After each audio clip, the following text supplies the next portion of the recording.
Баршаңызға қайырлы күн достар, менің каналыма қош келдіңіздер.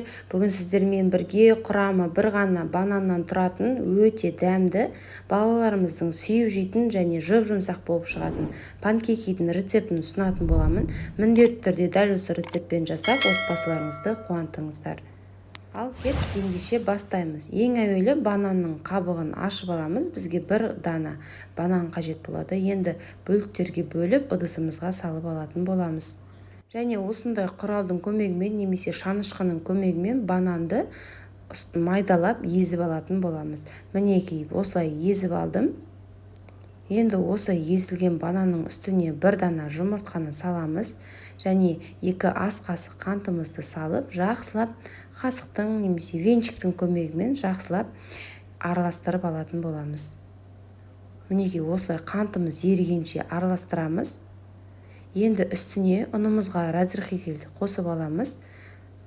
Содан соң илектен өткізе отырып, осылай салып, шетінен сала отырып араластыратын боламыз. Барлығын бірден сала салмаймыз. 2 немесе 3 бөлікке бөліп, жақсылап араластыратын боламыз.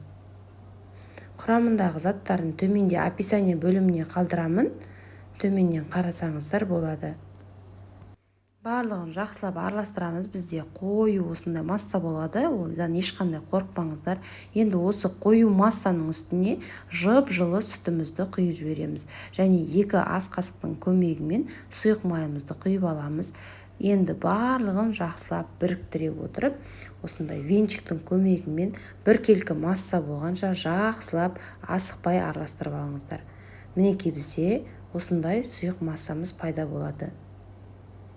Жақсылап араластырыңыздар. Енді табамызды кішкене майлап жүреміз, көп емес.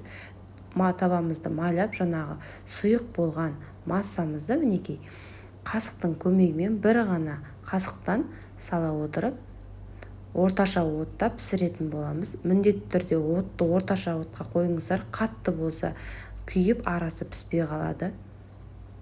Екі шетін аудара отырып, осылай пісіріп алатын боламыз. Өте оңай жасалады. Сіздерге жасап көруге кеңес беремін. Дәмі деген енді ауызда ериді, бананның дәмімен керемет үйлесетін болады.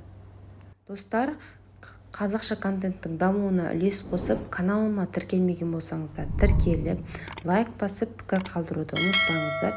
Сіздер қалай жасайсыздар және осы рецептпен жасап көрсеңіздер, өз пікірлеріңізді қалдыруды ұмытпаңыздар.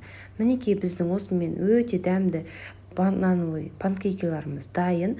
Бетіне шоколад салып немесе қаймақпен, түрлі жеміс-жидектермен әрлесеңіздер болады. Міндетті түрде дәл осы менің рецептімен жасап көріңіздер. Видеоны соңына дейін қарағандарыңызға рахмет. Сіздермен болған Нұрия Амангелді. Келесі видеода жолыққанша қош сау болыңыздар.